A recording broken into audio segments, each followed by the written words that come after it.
जब कृष्णा लोगों की मदद करने के बारे में सोच रहा था, तभी अचानक उसे अपने दोस्त के बारे में ध्यान आया, जिसका कि नाम सुदामा था और वो पास ही किसी गांव में रहता था।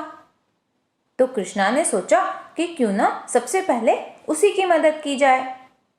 तो वह उसके गांव गया।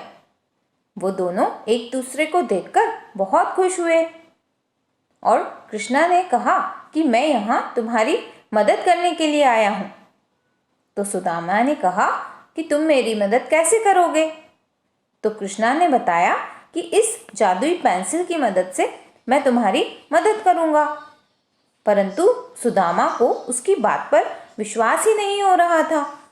कृष्णा ने सुदामा को जादुई पेंसिल के जादू पर यकीन दिलाने के लिए एक कागज पर एक आम का चित्र बनाया और अचानक ही वह आम का चित्र सचमुच के आम में बदल गया, जिसे देखकर सुदामा बहुत ही आश्चर्यचकित हुआ।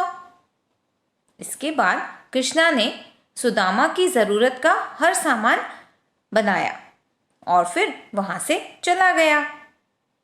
इसके बाद वह जिन भी लोगों को मदद की ज़रूरत होती थी उनकी मदद करता था और जल्द ही वह एक बहुत ही प्रसिद्ध व्यक्ति बन गया था।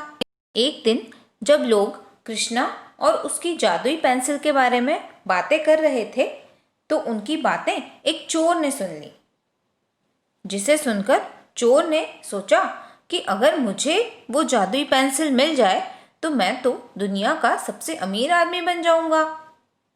यही सोचकर उसने उस जादुई पेंसिल को हासिल करने की योजना बनाई। तो एक दिन जब कृष्णा किसी काम से कहीं बाहर जा रहा था, तो उस चोर ने कृष्णा के ऊपर हमला कर दिया और उसे पकड़कर अपने घर ले आया। जब कृष्णा ने चोर से पूछा कि तुम कौन हो और मुझे यहाँ क्यों लेकर आए हो, तो चोर ने कहा कि मैंने सुना है कि तुम्हारे पास कोई जादुई पेंसिल है। अगर तुम उस जादुई पेंसिल से मेरे लिए सोने का पहाड़ बना दोगे तो मैं तुम्हें यहाँ से जाने दूंगा। तो फिर कृष्णा ने उस चोर के लिए एक सोने के पहाड़ का चित्र बनाया। परंतु कृष्णा तो बहुत ही होशियार लड़का था। उसने उस पहाड़ के साथ साथ एक नदी और एक बड़ी सी लहर का भी चित्र बनाया।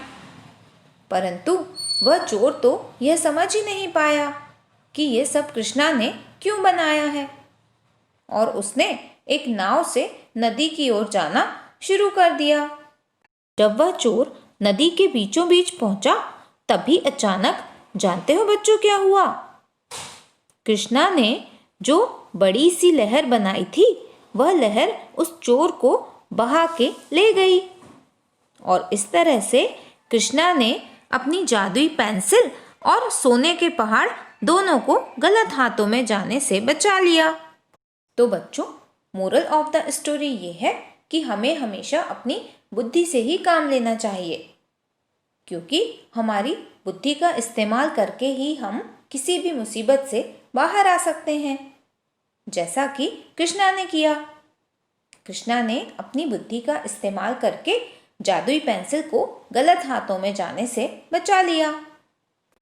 So kids, how did you like the story today?